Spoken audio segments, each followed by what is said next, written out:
Hello बच्चों, so 10 boards exams are over and right now you must be thinking about कि 10 के बाद मुझे क्या करना चाहिए। सो इंडियन फैमिलीज़ का अगर देखा जाए सो हमारे यहाँ पे जैसे बच्चे जन्म लेता है और थोड़ा बड़ा होने लग जाता है तभी आजू बाजू के उसके पेरेंट्स, उसके रिलेटिव्स एंड काफ़ी जो लोग फैमिली के रहते हैं डिसीजन मेकर्स, वो ये डिसाइड कर लेते हैं कि ये बच्चा बड़ा होकर ये बनेगा।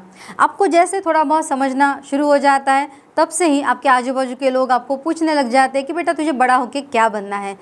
एक्चुअल में अगर बोला जाए तो बड़ा होके किसी को क्या बनना है, इस सवाल का जवाब तो बड़ा होने के बाद भी कोई दे नहीं सकता है, क्योंकि हमारा जो करियर का पाथ होता है ये कोई स्ट्रेट पाथ नहीं होता। यहाँ पे बहुत सारे कर्व्स होते हैं, अप्स होते हैं, डाउन्स होते हैं, कभी 360 डिग्री में करियर चेंज हो जाता है। आप देखिए ना, बहुत से एग्जाम्पल्स हैं ओके, कि कभी कोई IIT कर रहा था उसके बाद में वो एक्टिंग इंडस्ट्री में आ गया। सो कभी कोई एक्टर बनना चाह रहा था, वो बाद में जाके बिजनेसमैन बन गया है। ऐसे n नंबर ऑफ एग्जाम्पल्स हमारे आजू बाजू में हमको दिखाई देते हैं। Still it's a big question कि what to do after 10th।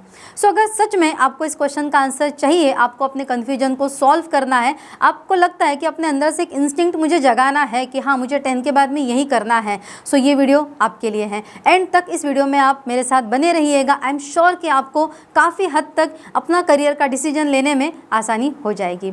Okay, तो सबसे पहले हम बात करते हैं कि आफ्टर 10th जो भी करियर आप चॉइस करना चाहते हैं उसके लिए कौन कौन सी मेन स्ट्रीम्स अवेलेबल है। So generally 3 main streams are available, arts, commerce and science. Arts जिसको हम ह्यूमैनिटीज़ भी बोलते हैं। So let's discuss one by one कि अगर आप आर्ट्स लेते हैं तो उसमें कौन से सब्जेक्ट आते हैं एंड उसके अकॉर्डिंगली आप आगे क्या कर सकते हैं। सो आर्ट्स में अगर हम बेसिकली देखते हैं तो हिस्ट्री है, ज्योग्राफी है, पॉलिटिकल साइंस है, साइकोलॉजी है, एट्सेट्रा, और भी सब्जेक्ट्स आप ले सकते हैं। एंड इस तरह से अगर आप आर्ट्स को प्रिपेयर करते हैं तो कौन से प्रोफेशनल करियर के तरफ आप लोग आगे बढ़ सकते हैं। Clear? So you can go for civil services. Civil services आपको पता है अभी रिसेंटली एक मूवी रिलीज़ हुआ था okay, 12th fail. So I think आप में से मैक्सिमम लोगों ने वो देखा होगा। एंड उसके बाद बहुत से बच्चों में एक सिविल सर्विसेज के लिए एस्पिरेशन भी जगा है कि नहीं मुझे भी कुछ IAS बनना है या MPSC, UPSC, इस तरह से मुझे एग्ज़ाम्स जो है वो क्रैक करनी है। क्लियर? तो सिविल सर्विसेज के तरफ अगर आप पिक्चर देखने के बाद नहीं, मूवी देखने के बाद नहीं, लेकिन अगर अंदर से आपको लगता है कि सच में मुझे IAS बनना है या फिर क्लास 1, क्लास 2 या एडमिनिस्ट्रेटिव ऑफिसर के मुझे पोस्ट पे जाना है, I want to lead something okay as a government official, अगर ये आपको लगता है then you must go for that civil services. But हाँ, ये आपको ध्यान रखना है कि अगर आप सिविल सर्विसेज के लिए प्रिपेयर करना चाहते हैं सो उसके लिए आपको बहुत सारा डेडिकेशन देने की ज़रूरत है, जो कि स्टार्ट होता है आपका अभी से। आपको अभी से बहुत सारा जनरल नॉलेज, GK, इन सब का प्रिपरेशन करना होगा for civil services.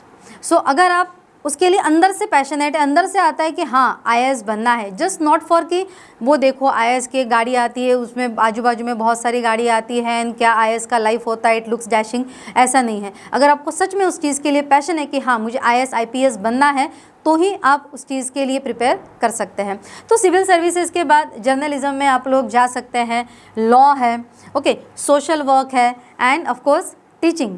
That's my passion and that can be the passion of many of you also. हम लोग बहुत बार ना अंडर कर देते हैं। एक्चुअली हमारा जो ये सोसाइटी है उसमें डॉक्टर्स, इंजीनियर्स और ऐसे कुछ बड़े बड़े प्रोफेशंस हैं जिसकी हम बात करते हैं, बट टीचर्स की जो बात है वो बहुत कम बार की जाती है। But see, I can say that I am in the profession of teaching not by the chance but by the choice. कभी किसी नेक्स्ट वीडियो में मेरा जर्नी हम डिस्कस करेंगे, उस वक्त आई विल टेल यू कि how I came into this profession and now I am going forward. So अगर सच में आपको भी पैशन है टीचिंग के लिए सो आप तो टीचिंग आर्ट्स, कॉमर्स या साइंस कोई भी सब्जेक्ट लेके किसी भी सब्जेक्ट में ग्रेजुएशन, पोस्ट ग्रेजुएशन करके फॉलो कर सकते हैं ओके। बट आर्ट्स में teaching can be one of the option. Second जो फील्ड है इट इज़ कॉमर्स। अब कॉमर्स जो है इसमें जो मेन सब्जेक्ट्स आप बच्चे ले सकते हैं दैट इज़ अकाउंटेंसी है, इकोनॉमिक्स है, बिजनेस स्टडीज़ है एंड ऑप्शनल मैथ्स भी अवेलेबल है ओके। कॉमर्स में अगर आप पढ़ते हैं सो आगे के जो फ्यूचर ऑप्शंस आपके लिए है वो कौन कौन से रहेंगे। CA। अब CA जो है ये भी करियर मैंने आजकल देखा बहुत बच्चों को ना फैसिनेट करता है कि मुझे कॉमर्स लेना है। क्यों लेना है बेटा कॉमर्स? क्योंकि मुझे आगे सीए बनना है। लेकिन जब मैं बच्चों को कुछ क्वेश्चंस पूछती हूँ ना रिलेटेड विद दैट कि कौन से सब्जेक्ट्स लेने हैं, सीए का अटेम्प्ट कैसे देना होता है, क्या प्रिपरेशन होता है, सो बच्चों को उसके बारे में बहुत बार पता नहीं होता। सो इट्स लाइक कि आपको उस रास्ते पे जाना है, आपको पता है कि मुझे वहाँ पे जाना है, ओके, लेकिन वहाँ पे जाने तक का जो सफ़र है, जो रास्ता है, वो कहाँ से गुजरता है ये आपको नहीं पता, ओके। तो आप किसी भी करियर ऑप्शन के बारे में अगर सोच रहे हैं तो सबसे पहले ये बात ध्यान रखिएगा कि उसके लिए आपको थोड़ा डिटेल रिसर्च करने की ज़रूरत है। तभी आपको समझ में आएगा कि ये फील्ड जो है ये मुझे सूट करती है या नहीं। उस फील्ड में थोड़ा डिटेल में रिसर्च कीजिएगा। जो ऑलरेडी बच्चे उसके लिए पढ़ रहे हैं या जो प्रोफेशन में है लोग, उस तरह के उनसे आप बात कीजिएगा एंड तब जाके एक डिसीजन बनाइए। कोई भी एक आपका आइडॉल देख के उसको देख के डिसीजन मत बनाइए कि ये ऐसा है तो फिर मुझे भी वैसा होना है, ओके। तो सीए है, बहुत से बच्चे एस्पायरिंग रहते हैं कि मुझे सीए करना है, तो कॉमर्स लेके आप जा सकते हैं, सीएस के तरफ जा सकते हैं। बीकॉम है, एमबीए है। एमबीए तो खैर कोई भी ग्रेजुएशन करने के बाद आप एमबीए अटेम्प्ट कर सकते हो, क्योंकि आजकल एमबीए जो है वो मेडिकल हेल्थ सेक्टर से लेके तो आईटी हेल्थ सेक्टर तक उसमें बहुत सारे स्पेशलाइजेशंस आ गए हैं एमबीए के फील्ड में। सो आप जो एमबीए है वो कोई भी ग्रेजुएशन करने के बाद में अटेम्प्ट कर सकते हैं। क्लियर। फाइनेंस में जा सकते हैं आप लोग।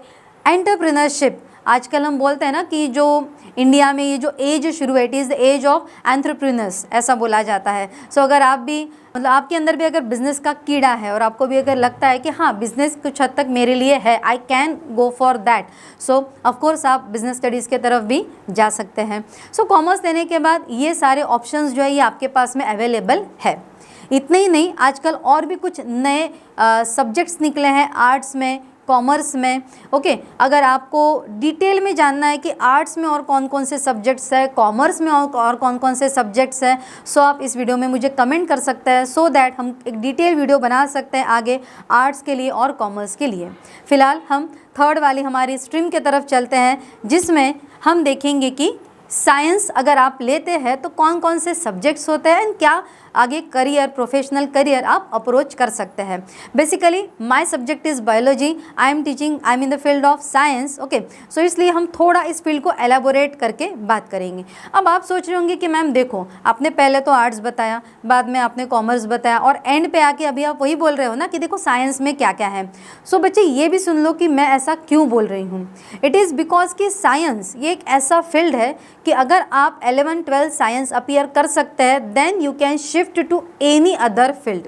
साइंस 11-12 करने के बाद अगर आपको लगता है आप आर्ट्स में जा सकते हैं, अगर आपको लगता है आप कॉमर्स में जा सकते हो, अगर आप फिजिबल है तो साइंस में आगे आप कंटिन्यू कर सकते हैं। इसीलिए बहुत से लोग साइंस फील्ड को सजेस्ट करते हैं कि आप उसमें कुछ करियर का पाथ अपना चॉइस कीजिए।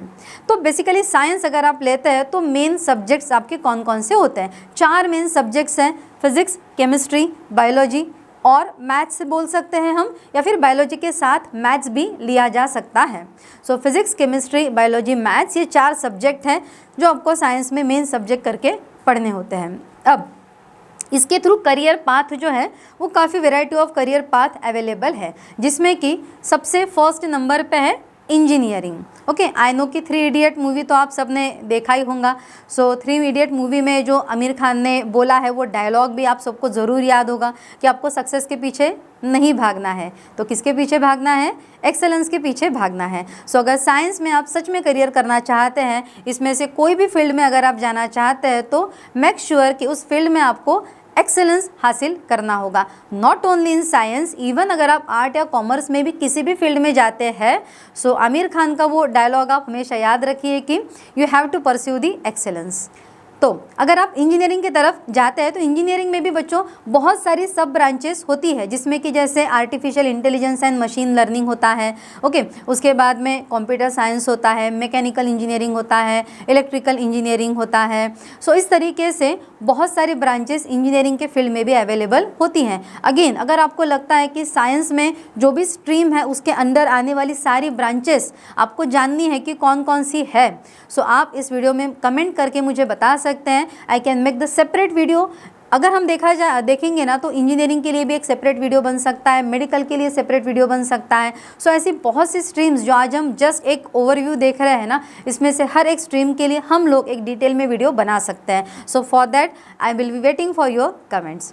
सो इंजीनियरिंग की फील्ड है, मेडिकल है, मेडिकल में जा सकते हैं। अब मेडिकल ये फील्ड बोलने के बाद बहुत से बच्चों के दिमाग में जस्ट MBBS क्लिक हो जाता है, correct, but medical is not everything about the MBBS। Medical में आपको MBBS के साथ में ही BDS है, BAMS है, BHMS है, पैथोलॉजी है, वेटरनरी साइंस है, फिजियोथेरेपी है, एंड इसके अलावा भी आजकल बहुत सारे ऐसे वोकेशनल कोर्सेज निकले हैं, जैसे BSc in cardiology, BSc in radiology, ऐसे बहुत सारे आजकल न्यू कोर्सेज निकले हैं।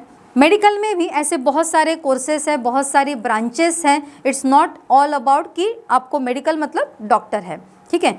इसमें हाँ, अगेन मेडिकल में एक फील्ड है जिसको बहुत लोग हमेशा अंडर एस्टिमेट करते हैं, दैट इज़ नर्सिंग।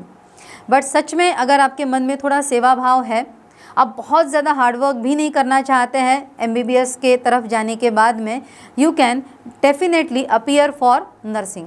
क्योंकि नर्सिंग में ऐसा नहीं है कि आपको हमेशा हॉस्पिटल में जॉब ही करना है। सो नर्सिंग करने के बाद BSc MSc नर्सिंग के बाद यू कैन, अगर आप टीचिंग में इंटरेस्टेड है then you can appear for the tutorship, मतलब आप टीचिंग फील्ड में, टीचिंग प्रोफेशन में भी जा सकते हैं। एंड इवन मेडिकल साइंसेस में कोई भी ग्रेजुएशन करने के बाद भी आप टीचिंग फील्ड में आ सकते हैं। देन रिसर्च, जो कि हमारे इंडिया लेवल पे काफ़ी इस फील्ड को हमने अंडर एस्टिमेट करके रखा है। आज अगर हम 100 बच्चों से भी बात करेंगे तो हार्डली एक आधा बच्चा बोलेगा कि yes I want to be a researcher, I want to be a scientist. But ठीक है, वो एक अलग एस्पेक्ट है, उसके बारे में हम अभी डिटेल में नहीं जाएंगे। सो रिसर्च ये भी एक फील्ड है जिसमें बहुत ज़्यादा स्कोप है, इंडिया में भी और इंडिया के बाहर भी। अगर आप में से कुछ बच्चे सोच रहे हैं कि मैम मुझे ना ऐसा कुछ करना है कि मैं फ़ॉरेन में जाके सेटल हो जाऊँ, सो आप मेरा अगर मतलब सजेशन लेते हैं, सो research can be the best field for you. अगर आपको सच में फॉरेन कंट्री में जाके सेटल होना है ना, तो रिसर्च से बेहतर फील्ड आपके लिए और कोई हो ही नहीं सकता। ओके, जर्मनी ले लो आप, उसके बाद में कोरिया ले लो, स्विट्ज़रलैंड ले लो, ऐसी बहुत सी कंट्रीज़ है जो इंडियन रिसर्चर्स के लिए काफ़ी ज़्यादा स्कोप प्रोवाइड करती है। सो रिसर्च भी एक बहुत अच्छा ऑप्शन आपके लिए रह सकता है अगर आप साइंस फील्ड में, बायोलॉजी फील्ड की तरफ जाते हैं। देन डिफेंस में आप जा सकते हैं। बहुत लोगों की इच्छा होती है कि मुझे आर्मी में जाना है, नेवी में जाना है, एयरफोर्स में जाना है। सो आप उस करियर को भी चॉइस कर सकते हैं। डेटा साइंस जो कि लेटेस्ट फील्ड है, ओके, इसकी बहुत ज़्यादा डिमांड है अभी, आप उसमें भी आपका प्रोफेशन, आपका करियर बना सकते हैं। फार्मेसी, अगेन आप भी फार्मेसी के बाद M-Pharmacy कर सकते हैं, कंपनीज़ में जा सकते हैं, रिसर्च में जा सकते हैं। n number of opportunities are available. Agriculture, अब एग्रीकल्चर बोलने के बाद ना बहुत से बच्चे सोचते हैं कि ये नहीं यार, मुझे क्या BSc एग्रीकल्चर वगैरह मुझे नहीं करना है, okay, I will not go for agriculture. But see, मेरा हमेशा बच्चों को ये सजेशन रहता है कि अगर आपके यहाँ पे कुछ लैंड अवेलेबल है, अगर आपके यहाँ पे कोई भी घर पे फार्मिंग कर रहा है और बेसिक लैंड आपके पास में है, you can go for agriculture. आपको ट्रेडिशनल फार्मिंग नहीं करना है, बट BSc MSc एग्री के बाद भी आप बहुत सी न्यू टेक्नोलॉजीज़ जो निकली हैं, हाइड्रोपोनिक्स है, एरोपोनिक्स है, ओके, ऐसी काफ़ी न्यू टेक्नोलॉजीज़ है जिसके चलते आप लोग कम से कम एरिया में किसी एग्जॉटिक वेजिटेबल का, फ्रूट का, हर्ब्स का बहुत अच्छा प्रोडक्शन लेके बहुत अच्छा इनकम अर्न कर सकते हैं। Okay, forensic science, again forensic science के लिए तो इंडिया में अभी यूनिवर्सिटीज़ क्रिएट हो रही है। फॉरेंसिक साइंस जो है it is related with that CID। आप लोग CID ज़रूर देखते होंगे। CID में आपको पता है कि अगर किसी का मर्डर हो जाता है तो उस जगह से वो जाने के बाद में टीम कुछ सैंपल कलेक्ट करता है जिसने क्राइम किया था। आइदर देखते हैं कि उसके कुछ ब्लड ड्रॉप गिरे हैं क्या, हेयर का कुछ एक हिस्सा गिरा है क्या। सो उस बेसिस पे जो आगे इन्वेस्टिगेशन होता है वो जनरली फॉरेंसिक साइंस में आता है। बट इतना ही नहीं है, फॉरेंसिक साइंस में भी और बहुत सारी सब ब्रांचेस होती है। अगर आप इंटरेस्टेड हैं देन आप फॉरेंसिक साइंस के तरफ भी अपना करियर कर सकते हैं। देन कम्स बायोटेक्नोलॉजी, जो मैं आपको बता रही थी कि रिसर्च में काफ़ी ज़्यादा स्कोप है, not only in India but out of India also. So वैसा ही बायोटेक्नोलॉजी भी एक फील्ड है जिसमें मैंने पर्टिकुलरली मास्टर्स किया है, MSc in biotechnology. So I know better कि बायोटेक्नोलॉजी में भी बहुत सारे करियर स्कोप अवेलेबल हैं इन इंडिया, लेकिन इंडिया से ज़्यादा भी अब्रॉड कंट्रीज़ में बहुत ज़्यादा स्कोप अवेलेबल है फॉर बायोटेक्नोलॉजी करियर। ओके, उसके बाद आता है genetics, again emerging branch of biology, इसमें भी बहुत सारे ऑप्शंस हैं। आर्किटेक्चर जो है, अगर आपको शुरुआत से ही ड्राइंग पसंद है, आपको अच्छे अच्छे डिज़ाइंस बनाना पसंद है, then you can attempt for architecture also. So these are the basic subjects and the career path that you can get after entering the science stream.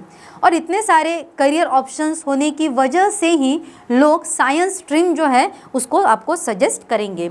So what matters, okay, अब आप arts के तरफ जाएं, आप commerce के तरफ जाएं या आप साइंस के तरफ जाएं. ऐसा नहीं है कि I am a teacher, I am a biologist and I teach biology, so मैं आपको बोलूँगी कि आप साइंस के तरफ जाओ, बायो के तरफ जाओ. आप अपने लिए क्या बेस्ट है वो पर्टिकुलरली एनालाइज करके देन आपका डिसीजन लो. साइंस थोड़ा फोर्सफुल इसलिए भी बोला जाता है कि बाद में, मैंने शुरुआत में ही आपको बताया कि बाद में you can shift to commerce और आर्ट्स, इसलिए. सो व्हाट मैटर्स, सबसे पहली बात है कि आपका इंटरेस्ट किस चीज़ में है, आप क्या पसंद करते हैं. ओके, आपका एप्टीट्यूड कैसा है. एप्टीट्यूड कैसा है मतलब आपका लॉजिकल रीजनिंग अच्छा है, आप मेमोराइज अच्छा कर सकते हैं, आपके एनालिटिकल जो पावर है वो अच्छी है, तो आप किस सब्जेक्ट में अच्छे हैं. आप खुद को एनालाइज कीजिए, फेयर अपना खुद का एनालिसिस कीजिए, क्योंकि बहुत बार मैंने बच्चों को देखा है कि 10th तक मैथ्स बहुत वीक होता है but still they aim for IITs. क्यों? क्योंकि इंजीनियरिंग के बाद बहुत अच्छा पैकेज मिलता है, ये पता है, इसलिए मुझे क्या करना है, मुझे इंजीनियरिंग करना है. बट बेसिक लेवल पे आप देखो आपका 10th तक मैथ्स कैसा था, कौन सा सब्जेक्ट आपको 10th तक कैसा था. बहुत बच्चे रहते हैं जिनको सच में SST ये सब्जेक्ट 10th तक पसंद आता है. सो you can go for the arts and humanities अगर सच में आपको SST में इंटरेस्ट है तो. अगर बिजनेस की तरफ ही आपका पहले से झुकाव है एंड CA बहुत क्या बोलेंगे हम पैशनेटली परस्यू करना चाहते हैं, MBA के तरफ जाना चाहते हैं, तो आप कॉमर्स में भी जा सकते हैं. पर हाँ, प्लीज़ किसी की भी बात मत सुनिए कि ये ले लो, ये कर लो, इसमें ये है, नहीं. आप खुद अपने लिए 1 दिन 2 दिन जितना समय अगर आपको लगता है उतना समय, फेयर टाइम आप खुद के लिए निकालो. और सिर्फ थिंकिंग से कुछ नहीं होगा, आपके दिमाग में जो भी चीज़ें आ रही है write it down on a paper and then make the decision. So आपका इंटरेस्ट किस चीज़ में है, आपका एप्टीट्यूड कैसा है, एंड सबसे इम्पॉर्टेंट जो है ना कि लॉन्ग टर्म में आपके गोल क्या है, आप लॉन्ग टर्म के लिए खुद के लिए क्या सोचते हैं, that is more important. Okay, rather than going for one stream. ये बहुत ज़रूरी है कि यहाँ से 10 साल के बाद, 15 साल के बाद आप खुद को कहाँ पे देखना चाहते हैं, किस लेवल पे देखना चाहते हैं, ये बहुत इंपॉर्टेंट है. सो जब भी आप करियर ऑप्शन की तरफ अपना झुकाव रखते हो, सो आर्ट्स, कॉमर्स, साइंस, इसमें से क्या चॉइस करना है, ये 10-15 साल के बाद का जो पिक्चर है वो भी एक बार इमेजिन करने के बाद ही अपना डिसीजन आपको लेना है कि आपको कैसा लाइफ चाहिए. इंजीनियरिंग के बाद में IT सेक्टर में जाना होता है, लैक्स ऑफ रुपीज़ का पैकेज तो मिल जाता है. ओके, बट क्या आपको सच में पसंद है कि एक जगह पे लंबे समय तक बैठे रहना और बैठ के लैपटॉप पे टक टक करके काम करना. ओके, अगर आप उसको पसंद करते हैं तो डेफिनेटली आप IT सेक्टर के तरफ जा सकते हैं. तो ये जस्ट मैंने फॉर एग्जांपल आपको बताया है. तो इस तरीके से आपको एनालिसिस करना है कि मेरे लिए क्या बेटर है, and after that you can take the decision. So why science, ये मैंने शुरुआत में ही बताया आपको, बीच में भी बताया मैंने कि आप अलग फील्ड में कभी भी शिफ्ट हो सकते हैं जब आप चाहें. एंड साइंस जो है ना, ये आपको डायरेक्ट एक्सेस दिलाता है to the high paying and prestigious career. Yes, क्योंकि आज अगर हम देखते हैं हमारे सोसाइटी में सबसे ज़्यादा हाई पेइंग जॉब्स या बिजनेस या करियर कौन से हैं. सो ऑफ कोर्स डॉक्टर्स, इंजीनियर्स, ये 2 नाम हम लोग हमेशा सुनते हैं, बट ऐसा नहीं है. लॉयर्स जो है, जो अच्छी प्रैक्टिस करते हैं, they are also earning very well. Agriculture में मैंने बोला था आपको, जो लोग बहुत अच्छा कुछ कर रहे हैं न्यू टेक्नोलॉजीज से, they are also earning very well. And अगर आप सिविल सर्विसेज में जाते हैं then also you will earn very well. मेरे पहचान के बहुत से बच्चे हैं जिनका 11th-12th में साइंस था, बाद में उन्होंने CA किया, या फिर 11th-12th में साइंस था, इंजीनियरिंग करी, इंजीनियरिंग के बाद उन्होंने बैंकिंग या फिर MPSC UPSC जैसी एग्ज़ाम्स दी, and now they are somewhere working as a class 1 class 2 officer and all. So इसीलिए मैंने बोला कि आपने एक स्ट्रीम चॉइस की, आप उसमें एंटर हो गए एंड डायरेक्ट वो स्ट्रीम से बिल्कुल सीधा जाके आप बाहर निकलेंगे, ऐसा नहीं होता है. करियर का जो पाथ है ये बहुत सारे अप्स एंड डाउन्स वाला होता है. हम नहीं डिसाइड कर सकते कि आगे हमारा करियर हमको कहाँ पर लेके जाएगा. ओके, सो इसलिए सबसे ज़्यादा इम्पॉर्टेंट जो है करियर को चॉइस करते वक्त, वो सिर्फ और सिर्फ ये है कि आपका प्रॉपर खुद के लिए किया जाने वाला एनालिसिस. ठीक है। हम बात कर रहे थे कि high prestigious jobs and direct जो एक्सेस है वो आपको कहाँ से मिलता है, साइंस से मिलता है। तो साइंस वाली जो फील्ड है इसमें अगर आप जाते हैं तो आपको किन किन चीज़ों पे फोकस करना है, क्योंकि मैंने आपको बहुत सारे प्रोफेशन तो बता दिए जो साइंस के थ्रू आप जिसमें एंटर कर सकते हैं, बट साइंस लेने के बाद आपको प्रिपेयर क्या करना है। तो फिजिक्स, केमिस्ट्री, मैथ्स, बायो ये सब्जेक्ट्स अगर आप लेते हैं, पीसीबी, पीसीएम अगर आप वोकेशनल भी लेते हैं तो भी आपको इनमें से कुछ एग्ज़ाम्स को फोकस करना होता है। ओके, जैसे कि you can prepare for the NEET exam. आप नीट एग्ज़ाम पे अपना प्रिपरेशन कर सकते हैं। If you will prepare for NEET exam को प्रिपेयर करके आप मेडिकल फील्ड में एंटर कर सकते हैं। मेडिकल मतलब नॉट ओनली एमबीबीएस, मैंने ऑलरेडी बताया कि क्या क्या सब ब्रांचेस आती हैं मेडिकल के अंदर। So NEET is specially for medical field. IIT JEE is specifically for engineering field. MHT CET जो महाराष्ट्र स्टेट लेवल पे एग्ज़ाम होती है, it is for entering into Maharashtra state engineering colleges. Maharashtra में जितने भी गवर्नमेंट इंजीनियरिंग कॉलेजेस हैं उनकी एडमिशन्स MHT CET के थ्रू होती हैं, लेकिन महाराष्ट्र में MHT CET जो है वो PCB वाले बच्चे भी देते हैं जिनका बायो है, उसके थ्रू बच्चों को एडमिशन मिलता है for pharmacy and for agriculture. So अगर आपको मेडिकल में नहीं जाना है बट फार्मेसी या एग्रीकल्चर में से कुछ स्ट्रीम अगर आपको चॉइस करनी है, then you can prepare for MHT CET। Again CUET करके एक एग्ज़ाम है, कॉमन यूनिवर्सिटी एंट्रेंस टेस्ट। अगर आपको अदर यूनिवर्सिटीज़ में कुछ डिफरेंट कोर्सेज़ के लिए अप्लाई करना है, then you have to prepare for the CUET exam. NDA अगर आपको डिफेंस में अपना करियर बनाना है, आर्मी, नेवी या air force, then you have to prepare for the NDA exam. Architecture की तरफ अगर आपको जाना है तो नाटा ये एग्ज़ाम है जो आपको आर्किटेक्चर की तरफ लेके जाता है। लेकिन आर्किटेक्चर के लिए और भी एग्ज़ाम्स हैं, जैसे MHT CET में भी एक डिज़ाइनिंग का एग्ज़ाम होता है जो आपको आर्किटेक्चर की तरफ लेकर जाएगा। UCET करके एक एग्ज़ाम होता है जिसको अपीयर करने के बाद आप IITs में डिज़ाइनिंग की ब्रांच की तरफ जा सकते हैं। सो आइसर भी एक ब्रांच है जिसमें आप अपना आगे का करियर परस्यू कर सकते हैं आफ्टर यूर 12th। तो ऐसी बहुत सी अलग अलग एग्ज़ाम्स हैं जिनको हम लोग अपीयर कर सकते हैं during the course of 11th and 12th। Science stream में हमें इसमें से अपने लिए जो बेस्ट है वो चॉइस करके प्रिपेयर करना होता है। And with all these exams you have to focus on your 12th boards. काफ़ी बच्चों को मैंने देखा है कि जस्ट वो एंट्रेंस एग्ज़ाम की प्रिपरेशंस करते रहते हैं। कब तक करते हैं? जब तक 12th स्टैंडर्ड में दिवाली का पीरियड नहीं आ जाता तब तक। एक बार दिवाली का पीरियड चला गया उसके बाद में बच्चे पूरे स्ट्रेस में आ जाते हैं कि अब हम क्या करें, क्योंकि अभी 2 महीने में हमारी बोर्ड्स की एग्ज़ाम है, हमने बोर्ड्स की प्रिपरेशन अब तक की नहीं है, फिर व्हाट नेक्स्ट, ऐसा बच्चे सोचने लग जाते हैं। So that's wrong. स्टार्टिंग से जब आप कोई भी एंट्रेंस एग्ज़ाम प्रिपेयर कर रहे हैं ना, सो आपको ये ध्यान रखना है कि ऑफिशियली जब आपका 11th ख़त्म हो जाता है, आप 12th में जाते हैं, start your 12th boards preparing from that point itself. तभी से 12th प्रिपेयर करना शुरू करो। साइड बाय साइड एक एक लेसन प्रिपेयर करते रहो, टेस्ट देते रहो एंड मेक श्योर कि जिस किसी कोचिंग क्लास में आप इन सारी चीज़ों की प्रिपरेशन के लिए जाना चाहते हैं वहाँ पे 12th बोर्ड्स का सपोर्ट भी आपको मिले।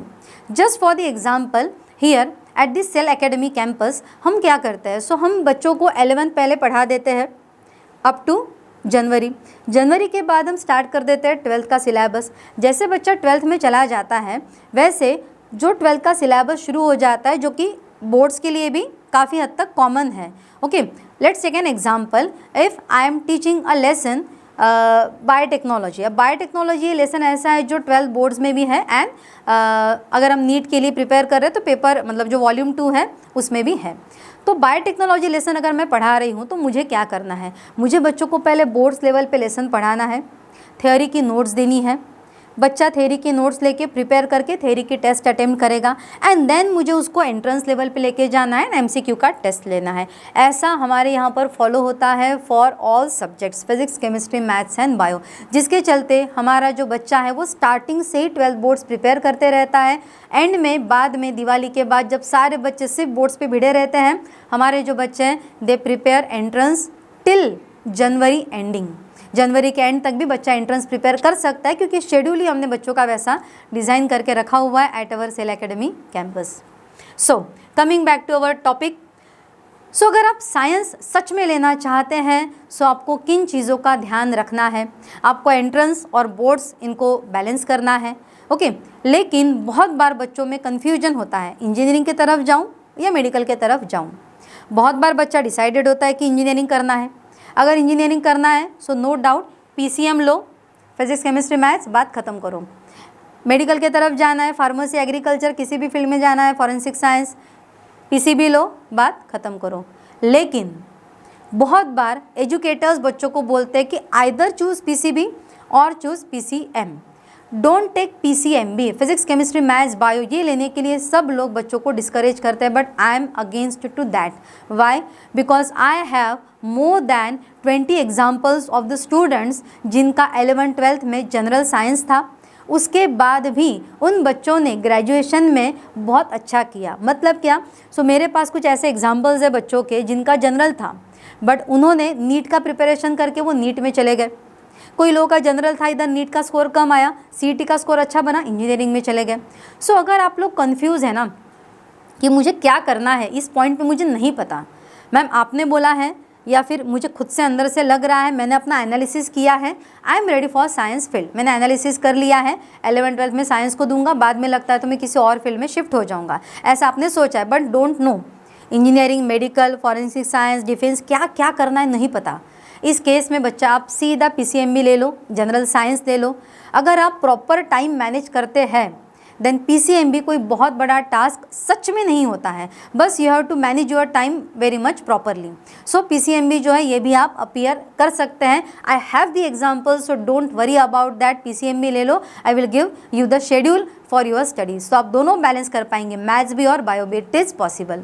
ओके, लास्ट कि आपको हार्ड वर्क, अब आप किसी भी फील्ड में जाओ हार्ड वर्क तो आपको करना ही करना है, same is applicable for science, लेकिन हार्ड वर्क विथ कंसिस्टेंसी, ये भी तो इम्पॉर्टेंट है कि हार्ड वर्क के साथ में आप में कंसिस्टेंसी होनी चाहिए। And last but not the least, actual में ये सबसे इंपॉर्टेंट फैक्टर होता है कि you should have a good coaching support if you are appearing for the science field. आपका कोचिंग बहुत मैटर करता है कि ऐसा कोचिंग चाहिए कि जो आपको एंट्रेंस के साथ में बोर्ड्स भी अच्छे से बैलेंस करके दें, एंट्रेंस की बहुत ज़्यादा प्रैक्टिस लें, PYQs को देखकर ही सारे पेपर्स उस कोचिंग में सेट होने चाहिए। बहुत बार बच्चों को प्रॉब्लम आता है कि यहाँ पे दिसंबर जनवरी भी आ गया है, हम 12th में, लेकिन अब तक सिलेबस ख़त्म नहीं हुए हैं। कोचिंग क्लास ऐसा होना चाहिए जहाँ पे सिलेबस भी टाइम पर ख़त्म होता है, टीचर्स जो है वो आपके लिए, बच्चों के लिए डेडिकेटेडली अवेलेबल होने चाहिए for the doubt session. Otherwise हमारे यहाँ पे कंडीशन बहुत सी जगह पे ऐसी है कि कोई टीचर पढ़ा अलग रहा है, डाउट लेने के लिए कोई अलग ही वहाँ पे बैठा है, तो it will not going to work with you. इसीलिए आपको ऐसा कोचिंग चाहिए जो आप पे प्रॉपर पर्सनल अटेंशन देके आपसे चीज़ों को करवा कर ले सके। Okay, again I will just say that find your passion. सच में अपना पैशन फाइंड करना बहुत ज़्यादा ज़रूरी है। आज मैं इस टीचिंग फील्ड में हूँ, एक सेंट्रल गवर्नमेंट का जॉब छोड़कर। Yes, I was having the opportunity to work with Central Bank of India, I was having my appointment letter with me, but when I was having that appointment letter with me, I was having 8 number of students with me। समझ में आया? मतलब जिस वक्त मेरे पास में वो appointment letter था कि मुझे central Bank of India join करना है, एट द सेम टाइम मेरे पास 8 बच्चों का बैच था जो मैं 12 के लिए उनको प्रिपेयर करवा रही थी। मुझे दोनों में से एक चॉइस करना था। I had chosen my passion. Okay, and now I am here with a long journey, after a long journey of 14 years. इसीलिए अपना पैशन जो है उसको फाइंड आउट करना बहुत ज़्यादा ज़रूरी होता है। Find your passion, follow it, and let's create a very bright future with lots of happiness for you। बच्चों, अगर आपको आज का ये वीडियो पसंद आया है तो इसको लाइक ज़रूर कीजिएगा। आपके ही जैसे जो फ्रेंड्स हैं जो अभी कन्फ्यूजन में, उनके साथ इस वीडियो को ज़रूर शेयर कीजिएगा। चैनल को सब्सक्राइब करना मत भूलिए, क्योंकि ऐसे ही बहुत सारे स्ट्रैटेजी वाले वीडियो और बहुत सारे सरप्राइजेस आगे हम आपके लिए लेकर आने वाले हैं। And last but not the list, कि अगर आपको इसमें से किसी भी स्ट्रीम के बारे में ज़्यादा जानकारी चाहिए तो please comment below, so that I can create more videos related with your queries. Thank you.